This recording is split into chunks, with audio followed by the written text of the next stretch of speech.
Uh, I think I should be. I'm in frame. I must be in frame. Okay, Khairyl. Yo, Thank you so much for coming. thank you, Paul, for having me. Yeah. Today I have Khairyl. Khairyl is an art teacher at Montfort Secondary School. He's been a teacher for 19 years, and I've known Khairyl for 19 years actually, Yeah. when you were a student here in the degree program.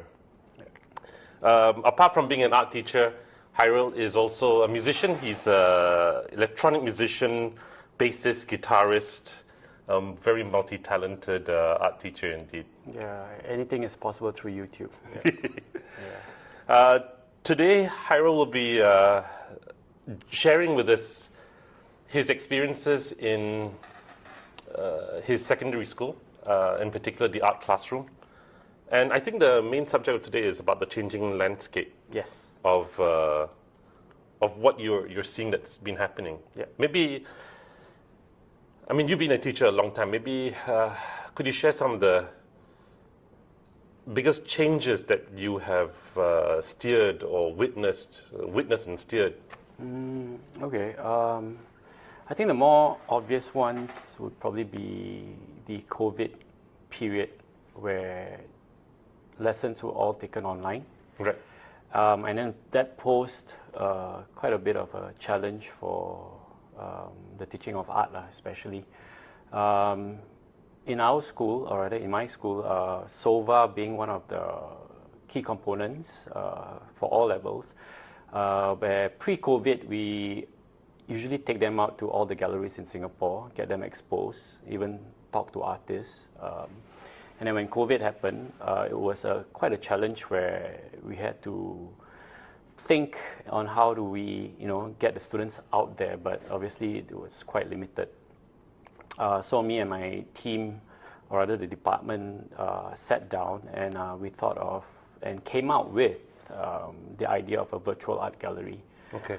Where we were able to host different artworks, of course through different artists as well. And we worked along with the National Gallery, AEB, and even which is the Arts Education's branch of Singapore, right? Hang on a moment. I think we should explain to our viewers. You mentioned SOVA. Oh yes, okay. So that's the study of visual arts, art history. Yeah. And this is at secondary school level. The children have an option of taking the art history component or visual literacy, I would also, Yes. as an examinable subject. Yeah, for their O-level subject, yes. Okay. Yeah. So you use you typically, in good times, in better times, you use the museums as your way of learning this subject. Yes, that plus even hosting artists come over to our school to give talks. Okay. Yeah, local artists. But of course, all that changed with the national posture on COVID. And there's only so much that you can actually put out lessons on this study of visual arts through the online platform, say like SLS, Student Learning Space. Okay. So this student learning space is an online portal that the MOE has is a repository of lessons. Yeah. lessons. Okay. Yeah. So when we were cracking our heads, how do we make it interesting and at the same time allowing students to have that free space to explore and walk around virtually. Okay. So we came out with this virtual art gallery, which we worked with a local vendor to put up works, to even have a room where it hosts all the different local artists' works as well. So, did you have to do your own curation, or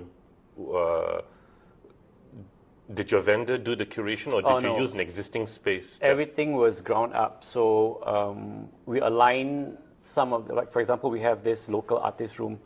So that focuses on what the curriculum on SOVA covers. I see. Yeah, so you have like Georgette Chen's works, a few others as well. Anything that's covered under the art exams branch when they are tested, this allows our graduating students to go back to the virtual gallery and do a recap. Okay. Yeah. Actually, on this subject, I'm curious now. the students could look at the images of the artwork, you know, online, Yeah. right?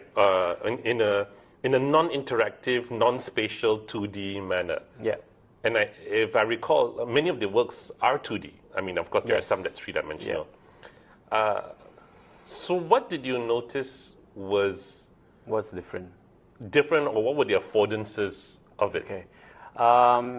In essence, I can meet my students virtually. Okay. Yeah, and then I can conduct the lessons there and then. So that means you all meet at a... Yes, at the gallery itself. Okay. Yeah, and then we'll do a walkthrough, and then if students have questions, it's like on the spot. Whereas if students just watch YouTube or Yeah. just refer to a book, Yeah. you know, there isn't much interaction. I think at the end of the day, the takeaway for us is students learn through conversations, through discussions, Okay. and they can't have that without someone leading the way. I see. Yeah, whereas this virtual space that we've set up for the students, it allows that conversation and discussion to happen. So just to clarify, does this virtual space, is it a two-dimensional virtual space, or do the students also have to virtually walk? Oh, they will virtually walk. They virtually walk to the And they artwork. have free reign on which rooms they want to go to. Okay. Yeah. So on that, were there new challenges as a teacher? I mean, you know, when you go to a museum, typically you have a guide and Yes, a docent, yeah. you know, if a child is running in a particular direction. So classroom management in that sense. Yes, classroom management. I Okay. mean, Because they have a task at hand which they need to complete, pretty much student-centered. So they know what are the tasks at hand prior to us meeting the virtual gallery. okay. So they need to complete all these tasks. And then once we start the lesson. Okay. Yeah. Okay. Yeah. Okay, so now how about the changing landscape that you also spoke about? I mean, we had COVID, and fortunately we are now past it. I also recognize that we have not developed new technologies, but we've developed new acceptance to technologies. Yeah. I mean, not too long ago, it would seem unreal that we would have a meeting completely online. Yes. But today it's completely accepted. The norm. Yeah. And very quickly we've had these norms. Yes. Yeah. So moving on from COVID, I mean, what do you also see the challenges that we are currently facing, and perhaps a little bit ahead? I think the timeline for teachers to learn, I mean, technology is rapidly, becoming the norm. Like the whole learning curve for us is so steep. And as art educators, we do find that as a challenge. I mean, for example, the use of AI these days, you've got Sora AI, you've got ChatGPT, getting students getting AI to type out artist statements, for example. I think those are some of the challenges that we face, or rather that me and my team face. I'm gonna walk through each one of these. So let's talk a little bit about things that our children used to do. Yes. Themselves, or hopefully themselves. Yes. And things now that AI could replace. Yes. So let's talk about text, as in writing. Yes. What's your observations? Penmanship has gone down the drain. So Okay. that's a side. But I mean, I think that's for a lot of us, right? Yeah. I think. Okay. I mean, look what I read. But I think for kids at that age, I think it's crucial to have their foundation set, right? Okay. Basic, neat penmanship, to have their thoughts being legible, like Would that be kind of a romantic, old-fashioned approach, you think? No, as much as what makes us human, I think, is the whole analog, organic feel of things. Okay. Yeah. Yes, tech is there, it's impressive, but it has to start organically first, like including ideas, the whole ideation process and all that. Yeah. To me,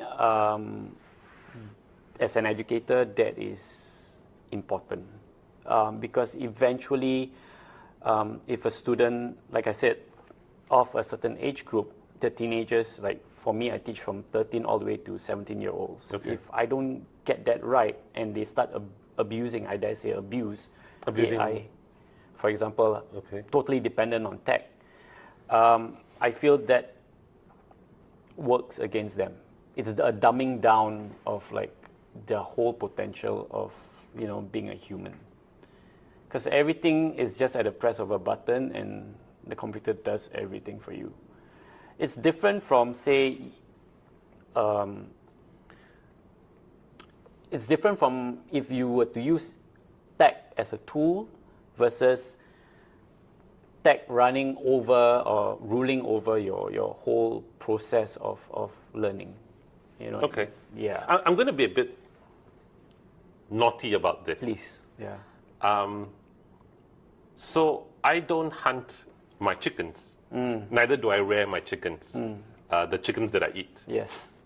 They come in nicely packaged, laid out, with wrap on it from the supermarket.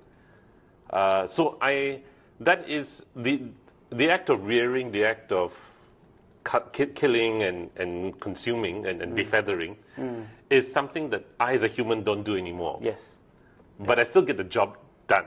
Yeah. Meaning I get food in my stomach. Yes. Do you think it's the same thing we're talking about here? It's totally different. I think if you're talking about eating, even when you buy your chicken, you probably, I don't know about you, but I do ask where they're from, like the sources, right? Okay. Yeah. I mean, I'm not talking about all the fast food joints. I'm talking about going to the supermarket, buying your chicken. You still, I mean, I read the labels at least. Okay. Right? On days or on months where I feel, I mean, I try to buy organic even though it's expensive, but only on like certain months, not all the time. Yeah. Because I think it's important of what we put inside our body, lah. Okay. Yeah. So you're alluding to having an awareness at very least. Correct, and still be empowered to be able to choose.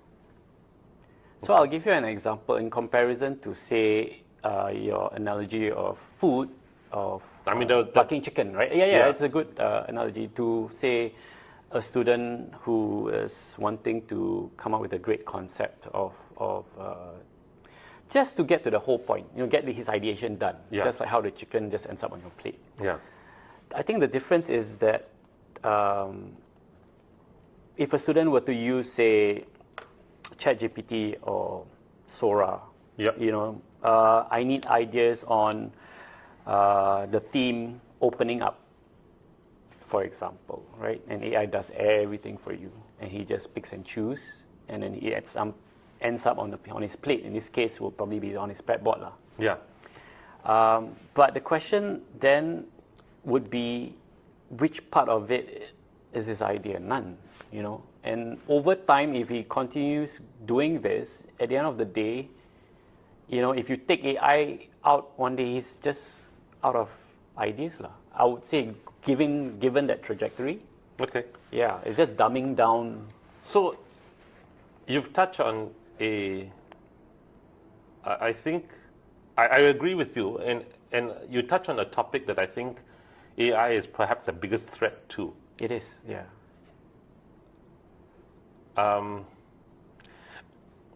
that's the idea of ideas being at risk, creating ideas. If I'm reading you correctly, if I'm understanding you. It is. I mean, again, I'm not talking about adults who are matured and are aware and understand, or in this millennial, they use the word woke, right? Yeah. But we're talking about kids. I mean, teenagers that just wants the easiest way out, and without having to put in the effort. So that's what I'm trying to teach my students. Use AI to that for example, as a calculator.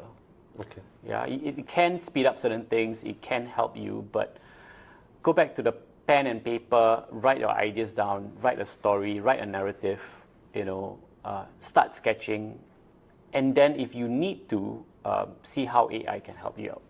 Just to give you a bit more ideas. So from a practical level,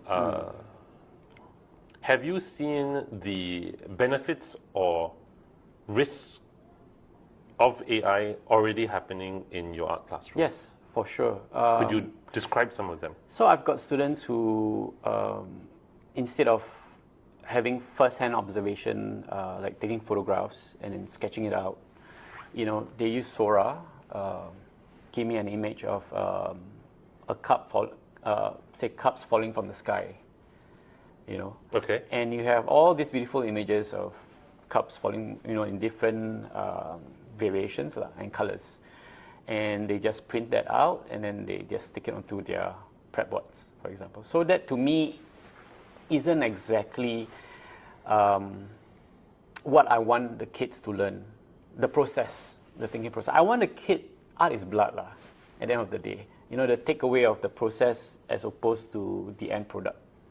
So I want the students to learn on how can I take photos of falling cups from the sky. How do I innovate ideas, create ideas? Do I hang using fishing lines, for example, or do I, I want them to go through that process first. Yeah.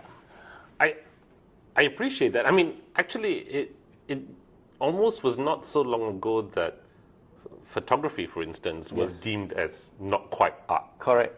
Yeah. And in the example that you've given, where you photograph and then you transcribe it into a drawing, I mean that would have 30 years ago, 40 years ago, 50 years ago, that would have been deemed that it's not quite art making process. I mean, to do it properly, you either imagine it and draw it, or you set it up as how you describe, cups from the ceiling, or you do observational studies. So could we be too harsh on the process that your children are doing in the classroom? I mean, after all, what they've done using the tools is a process. I mean, albeit an easier process. Yeah.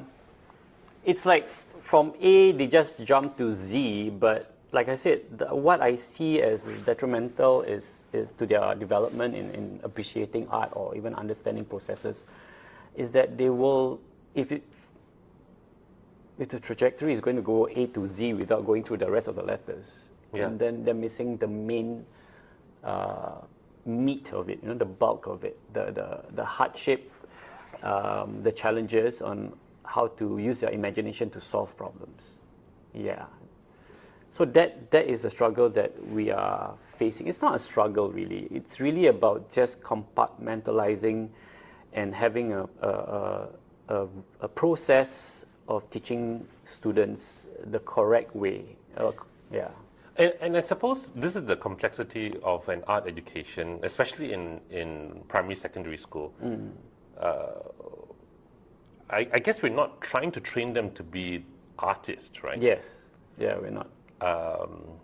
We're actually showing the child a skill, but learning divergent things. Correct. Yes. Along the way. Yes. Learning about, like, I guess, in the study of visual arts that you mentioned earlier, SOVA, I guess, apart from just, if my memory of SOVA serves me right, apart from just looking at paintings, they were also reading into the paintings and trying to understand what was the situation, what's happening there. Yes, the principles of design, the elements of art that exist in an artwork, and they are able to talk about it confidently.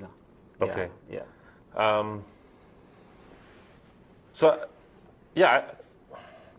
I guess the learning of art, especially at primary and secondary school, as I mentioned earlier, is not to make artists, but it's actually to build a holistic picture for the child. Yeah, essentially, it's a language, right? It is a language. Yes. Yeah. So, and also at the same time, art allows a full immersion of using our imagination to solve problems, at least. By solving problems, I mean visually lah. Okay. Yeah, but from that, it activates a part of your brain that is about ways of seeing as well, So I think it's important in order to achieve or to optimize their growth in this. It's really, again, based on from my experience, it's really important to get them through all the processes and the stages for them to understand, to appreciate, and to really optimize their learning, because they only have 4 to 5 years. And if throughout that 4 to 5 years they're not going through this, then the takeaway would be, yeah, it's fine. I mean, life goes on. I've got AI to sort things out for me, you know. And we are missing that human element of using our imagination, using our thoughts, our thinking process. Yeah, okay. yeah. So, what were some of the things that your school has done to manage the situation? Okay, so for the Sec 1s and the Sec 2s in my school, we totally do not allow students to use any form of AI app. Yeah, it's okay. just, and with the recent changes to drawing and painting being the focus, it's all organic. Like, it's literally paper, 2B pencil. And if they need to, we actually document their processes, taking photographs and uploading into Google Classroom. Like, everything's online now. Now, I guess you're doing that to ensure authenticity. Authenticity, as well as, going back to basics. This, again, is the foundation years, Sec 1, Sec 2. Okay. Yeah. How have the children been receptive to this, or would they rather?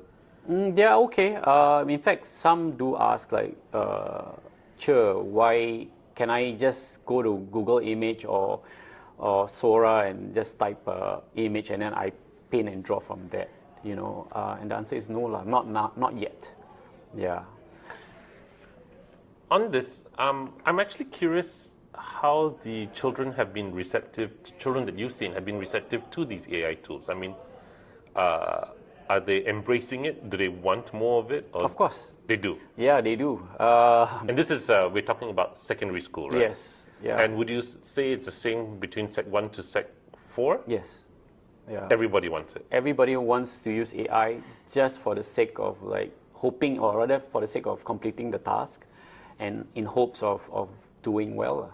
Yeah. It's almost like a cheat code for them, because there's no monitoring, you see, at least whenever they key in something and hoping to submit a work. How about, I mean, I understand it can be a convenient route for those who, say, can't draw very well, not very confident in their creative abilities. How about for those who are talented in this area? Do they still relinquish their creative skills and want to use the Sora or DALL-E or such? Okay, so you're talking about the higher ability ones. They would not want to even, I mean, for them, they understand, they have the maturity to discern, you know, when's the right time to use AI, right?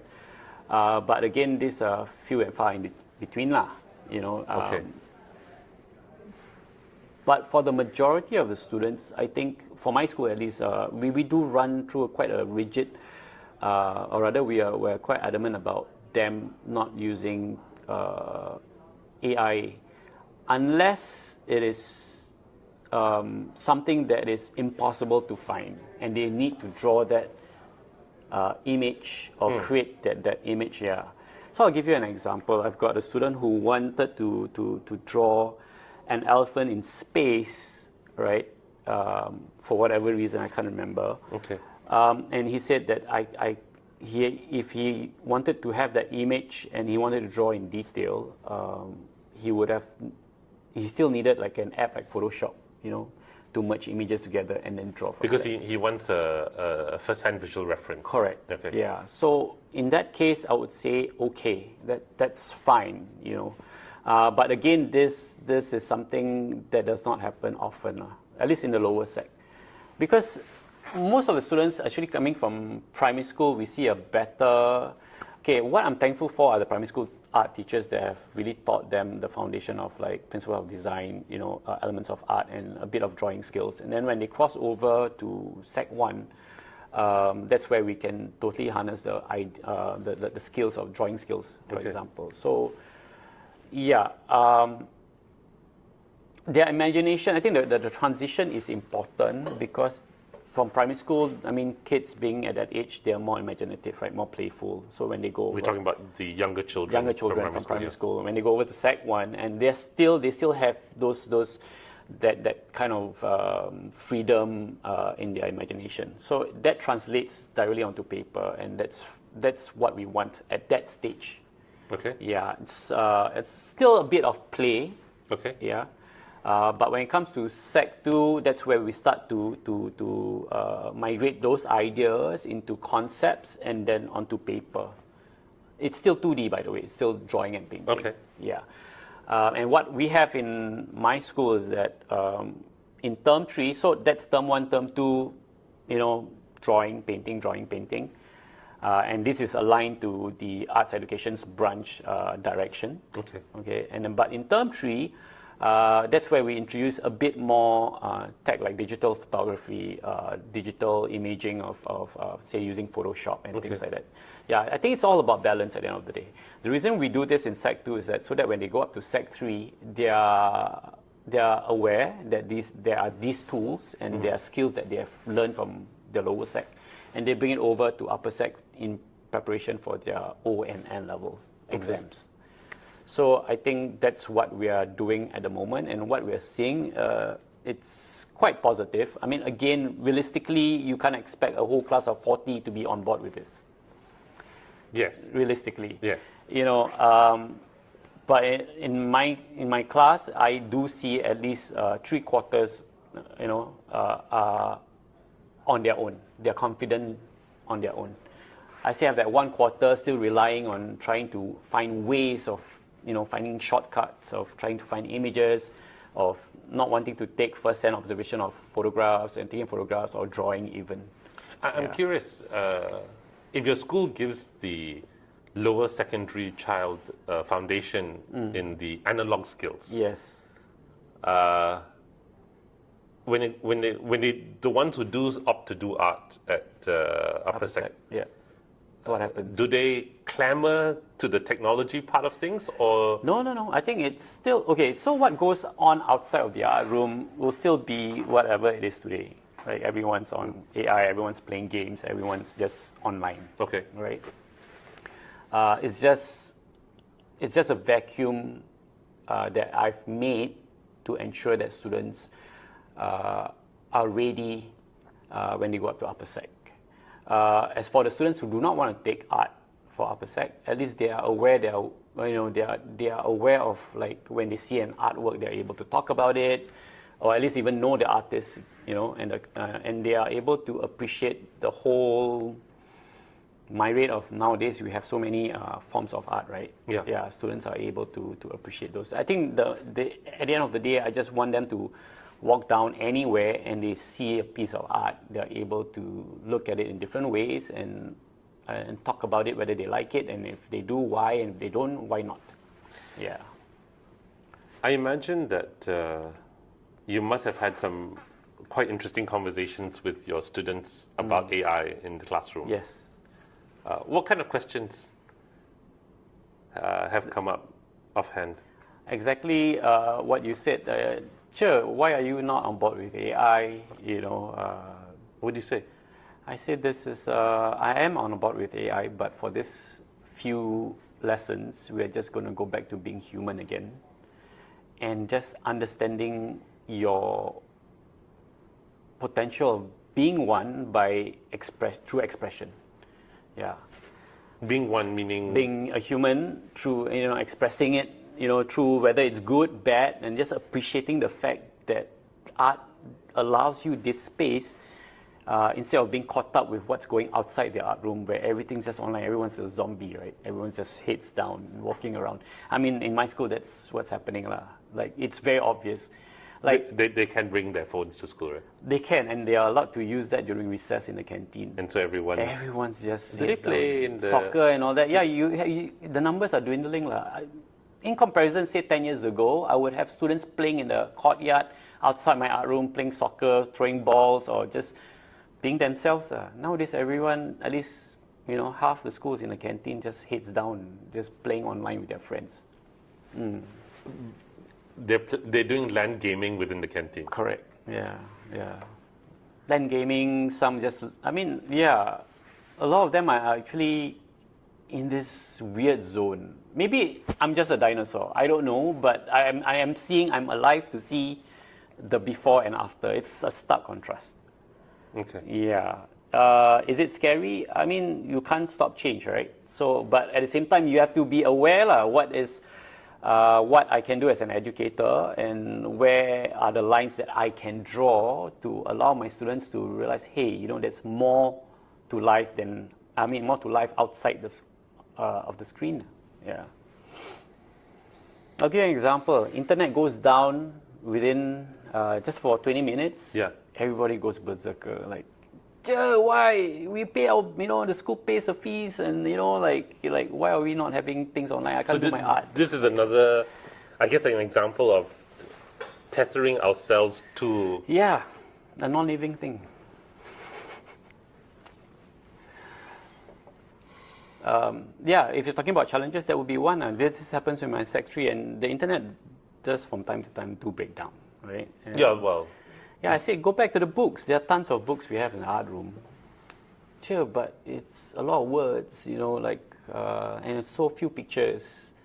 Like, no, you read. From there, you get ideas. Use your imagination to come in.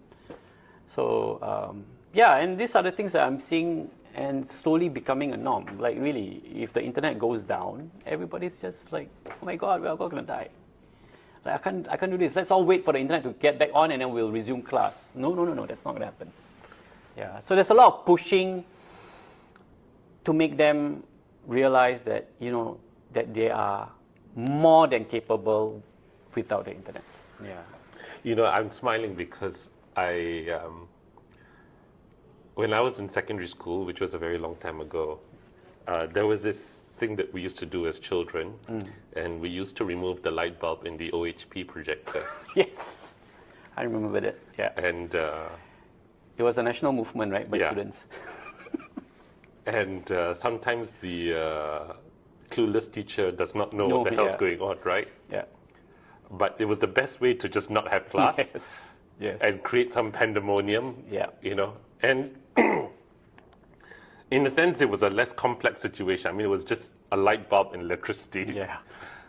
I mean, class could have still continued with a blackboard. Yeah. But I guess our objective was we didn't want to have class. Yes. And that's why. But yeah, it's quite a different ball game. Yeah. So now the kids need the internet, and the teacher's the one that pulls out the LAN cable, right? It's the teachers that disconnect. Yeah. Have to disconnect them. Yeah. No, I think at the end of the day, it's how we use tech, lah. It's like a calculator. When it was first invented, I'm pretty sure if you were to take that calculator back to Pythagoras time, everyone would be like, oh my God, we're doomed. The idea. So it's about how we use tech and realizing the audience that we're teaching. Like I said, lower sec, they're talking about 13 to 14-year-olds. They're not ready to have full reign on relying on tech or including tech into their artwork or their processes yet. Yeah. Okay. So for the sake of it again, you bring up the calculator, and I think calculator is a very good example. Yes.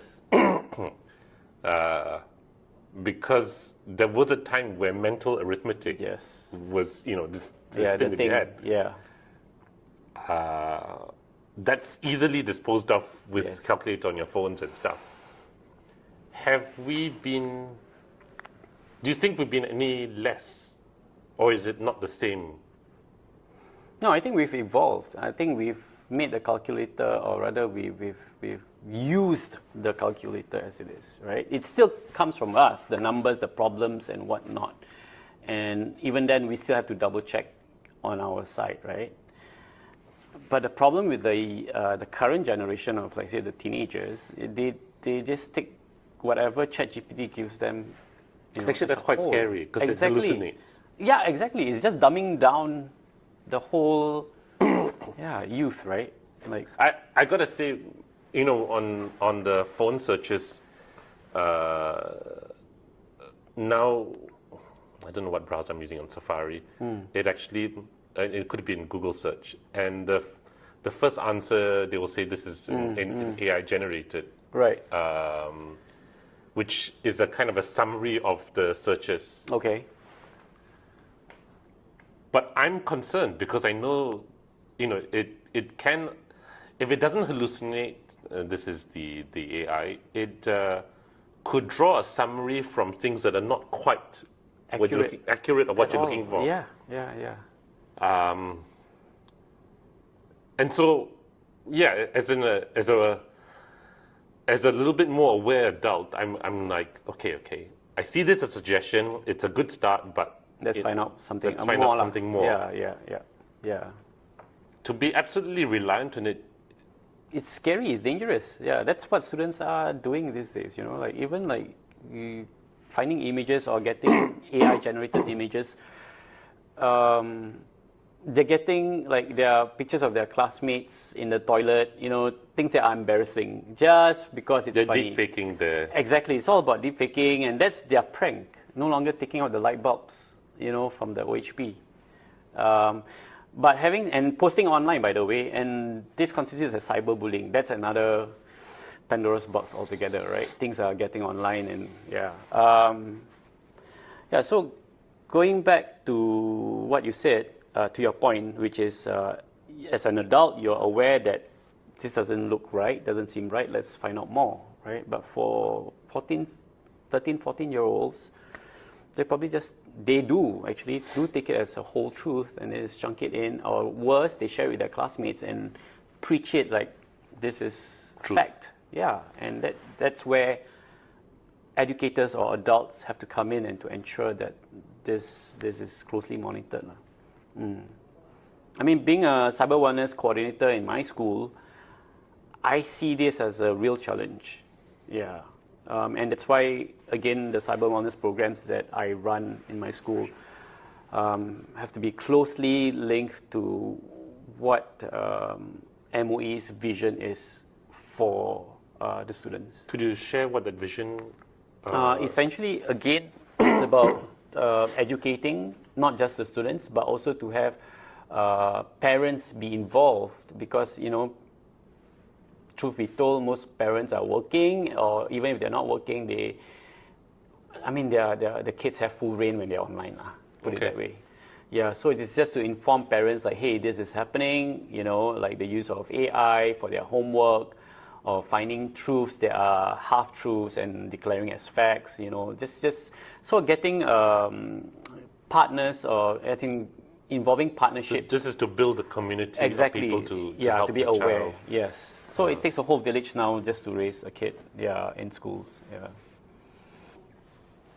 You've talked about trying to bring analog skills to the students at lower secondary. Yeah.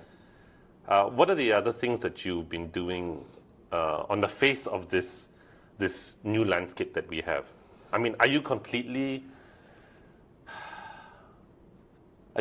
running away from the technology part, or is there some element of embracing? It's a package, actually. Like I said, so the reason why we went analog is just to get the foundation right first. I'm totally with, and like I said, change is inevitable. So the only way as an educator is really to get on the trendy bus, right? To see what's going on and to see how I can bring them back to the classroom. So I'll give you an example. Recently, we submitted for the Singapore Youth Festival Art Competition. It's a national, it's quite a grand affair. Okay. And I've got a group of... This is a youth festival that's all schools participate in, right? Yes, island-wide. They do art, music, dance? Yes. So like it's every 2 years for the visual arts, Okay. and then it just cycles from there. And your school submitted for SYF? Yes. For every SYF we've entered, and for this year, what's different and what I would like to highlight is the fact that my group of students, they do take coding as one of the other subjects. This is called Applied Learning Program, which is on top of their usual core subjects. Okay. And I was seeing the potential, and having seen the potential of what coding can do, and the interests that my students have with coding, I decided to bridge coding with art. Okay. And this group of students who are participating in the art competition, the Singapore Youth Festival Art Competition, the theme this year was art and collaboration. Yeah. So collaboration, coding, art. Yes. So you're dancing with your devil as well. Correct. I wouldn't call it devil. It's always been a new lover that I've just met. Okay. Yeah. I'm still learning more about it. Yeah. But anyway, it's interesting because this generation of, like, say, Sec 2, they are Sec 2 students, by the way, 14-year-olds who are very inclined to tech, and they are curious about how tech is run or made, so they learn coding, right? Which is something that I'm totally new at. Okay. And I'm learning this for my students. And what kind of coding are you doing? What? They are using Arduino. Oh, okay. Arduino, yeah. And merging these two, I've seen the potential of, like, what can be made. Like, and there's also 3D printing involved as well. And at the end of the day, I've decided to steer my students to, okay, think of two ways with the same outcome, whatever it is. It could be a sculpture, it could be a painting, it could be something interactive, but I want coding involved, 3D printing involved, as well as analog art involved. So you set the parameters for Correct. that? Okay. Yeah. So the only requirement of SYF is that it deals with that central theme. Yes. Collaboration. Yes, of course, there's the sizing and all that. Okay. Yeah, but other than that, it's... But you've challenged your students. Yes, beyond... and to have these attributes. Yes. Okay. How did it go? So, the group, obviously, I think the challenge was they're always, oh, that's easy, we'll just code something using Arduino and have something run around like a moving sculpture. I said, yeah, that's interesting. What about the analog part? That's where they have problems. Do we need to draw? Then can we use coding to draw? I said, no, it has to be analog. You have to, or either through traditional photography. And then they had a segment taught to them on using of Polaroid. We're talking about the 1990s, 80s Polaroid, which I have in the art room, and they've had their hands on them. And how did it? I'm sorry. how is it linked? No, not how is it linked. They must quite enjoy the Polaroid because they love it, and of course it's it costs, immediate. Yes, it's immediate, and it costs the art department tons of money, but yes, that's because the film are bloody expensive these days. Yeah. Right? But yeah, I'm very thankful that my school is always open to my suggestions, Okay. and the students do enjoy the program. So yeah, they've had their hands on analog photography with the whole Polaroid thing. It obviously excites them because they see this thing, and then so like magic. Yeah, exactly. Like, how is this possible? Is this like digital inside? No, it's not. It's just literally light and film. Yeah. Right. So we decided to use Polaroid as the analog part, and coding of a Rolodex, which is actually they did a stop motion Rolodex. How did you even find a Rolodex? Oh, we created through 3D printing. Okay. Yes. Because they wanted everything to be on screen. I said, no, I mean, there are many ways we can merge technology with analog, right? Things that are more tactile, things that you can hold, things that you can turn. And it's all merged into one interactive sculpture. So you 3D printed a Rolodex. Yeah. Rolodex is essentially a very old school name card holder that you can cycle through, right? Yes. You can turn. Yeah. So you use that for your stop motion animation. Yes. Okay, so the Rolodex was 3D printed. 3D printed. The stop motion was they took a photograph of Polaroid? No. Initially they explored that, but it wasn't feasible. So they decided to take a photograph of an eye just blinking. Okay. And then printed that and then fit it into like a name card size. Okay. And then, yeah, you can flip it and it becomes a stop motion.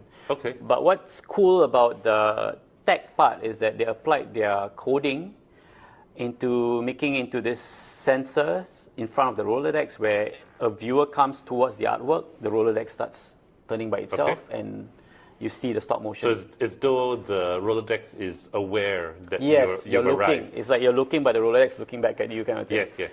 And the Polaroid is, so the theme was our art in collaboration is to bring meaning to the artwork. I got my students to interview the helpers of the school, which are usually the old folks, the cleaners of the school, and to gather advice from them, like what would their life advice be for this youth or this age group. So they took photographs of these old folks and then individually put up Polaroids around the work, as well as recorded their advice. Okay.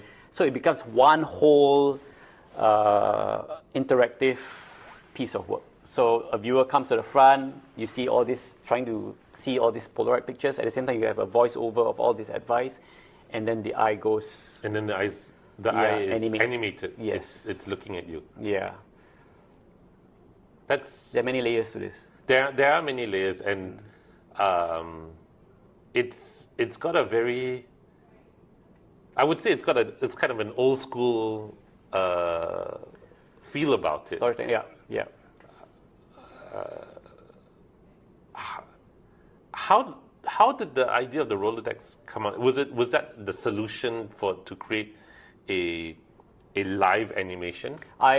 So like I said, the first idea they came about, or rather the first thing they said, animation, let's just do a video, just video an eye and blinking. I said, let's stretch it further, because I know this group of students can be stretched. Okay. So I said, let's make it how do you make it even more analog, more organic? Yeah. So I showed them stop motion, the traditional stop motion, of all the different, there's a turn, I can't remember the wheel. Yes. I can't remember the term, but let's Google that. Yeah. Okay. So and then it's of course that whole flipbook animation. And so the students say, okay, what if instead of using flipbook, the pages can turn by itself? And then I showed them the Rolodex, the actual Rolodex, which I still have. That's how old I am. Right. Yeah, and said, okay, maybe you can think about how this Rolodex can be used for the animation. And then one of them said, I think I can 3D print that,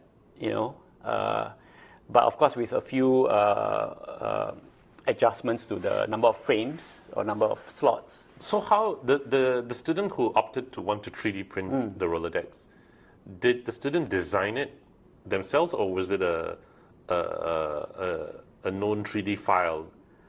It's a combination of both. Okay. Because the known 3D file is essentially just a cuboid shape, but they needed the Rolodex bit to be inside, so you could say that it was an improvisation of an existing file that is being customized to fit the objective of this. So that means there is another dimension of the technology in that the student was, in a sense, inventing his. Yes. Yeah. Inventing or modifying.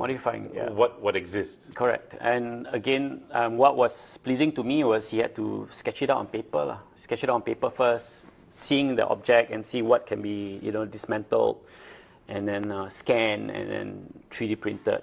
Yeah. You all have 3D printers in school? Yeah. Cool, right? Yeah. Yeah. Used much? Used often? Yes, we have a CCA, which is a co-curricular activity as an ALP. Yeah. So students, they have ALP as a CCA as on top of their subjects. So, small group though. Yeah. Okay. Yeah. So is the content of the ALP usually creative in nature? Yes, I mean it's creative in nature by creative. I mean the kind of coding that they do. For example, they have like inventing automated dustbin doors. So how do you code that? Okay. Right. Okay. Or the application is to better society lah. Okay. especially with an aging population in Singapore. How do you help? Yeah. So I think that's where the creative part is. And how did the SYF go? Did you all win something? We were very fortunate and blessed because the Director General of Education came over to, or rather visit our school for just her usual school visit. Okay. And then one of the few stopovers was the art room. And we had that artwork displayed Okay. just for the sake of it. And then she was curious, and then she found out, and she was amazed to the point she actually wrote something in on her Facebook post. And that is very encouraging for us. The fact that this group of students, she mentioned, is it art, is it history, is it D&T? You know, you can't really put a finger to that art piece because there's so many collaborative effort into it. Yeah, so I think that is a sign that we managed to pull it off, intentionally with our vision and goal from the start. You know, as an educator, I'm just putting pieces of this puzzle together to form the whole image. And yes, our work did get selected to be displayed at the National Gallery Singapore. Okay. So from the 1st to 21st, just a free plug-in. 1st to 21st of July. July. Yeah. Okay. Yes. So that's at National Gallery Singapore. Yeah. And it's part of the SYF. the showcasing of SYF. Yeah. Excellent. Yeah. So what's the future for you? Wow. Let's not go too far. Let's look at what are some of the things that you want to try and tackle in relation to the changing landscape, in relation to technology in the classroom. I think it's something that I've always I'm always eager to explore, and I'm fully well aware that there's nothing we can do about tech, you know, other than, again, like I said, jumping on the same wagon and enjoying the ride and seeing what I can use to bring it back to the classroom. So for me, it's really about attending as many sharings as I can from different schools who are also applying tech in their art. Okay. That's one. Would you say the adoption of tech in schools is optimal? It's optimal. Again, everyone's just, it's a step in the dark, right? Okay. But at least we're moving forward. Yeah, I think that's the best analogy I can give. So like the virtual art gallery that we did for my school, it gathered traction, word got around, and then the Academy of Singapore Teachers invited us to do a sharing on a national level to the other teachers. So you all were an exemplary school? I wouldn't call it that. Well done. I think it's just, rumors. Yeah. But anyway, we shared that, and through that sharing, we found out a lot of schools wanted to do that as well, but they didn't know how. Like, who do they look for? What's the curatorship like? What are the costs like? Where do we get the budget? I mean, with everything tech, you need money, lah. Yes. Yeah, and it's not cheap. So we shared all those things, and now we are seeing schools having virtual galleries and using them as a platform to teach art. So that's very heartening also. Yeah. I think it's really coming together. I didn't know it was going to be a success, to be honest, the virtual gallery wall. Okay. Or even this, I didn't know where we were going. We had an idea, but, it's all about collaborative teamwork. Yeah, throwing ideas and being daring to make mistakes along the way. So, do you think? Do you foresee new things in the curricula, in your school curricula, in your future scheme of work, in your future lessons? Are there particular tools or approaches that you are thinking about? I'm trying to get my principal to invest a 3D printer solely for art. Oh, okay. Who has access to the 3D printer now? The ALP team. But I I see. mean, it's all about winning hearts and winning trusts, right? So like this recent SYF, of course, everybody was happy and applauded. So it's from that, I think they see through our efforts, then there's trust that, Right. okay, there's a vision there. Yeah. So it's all through these little milestones that we are trying to build, and then hopefully get 3D printers in the art for the art department, and then from there we can explore further. Yeah, yeah. I So guess that will kinetic, be your enabler Yes. for even more things, More right? things, yes, yes.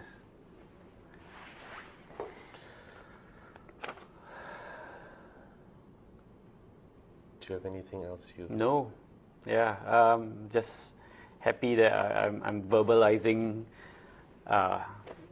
things that I've done for all these few years in Montfort. Yeah. Khairyl, it's been a pleasure.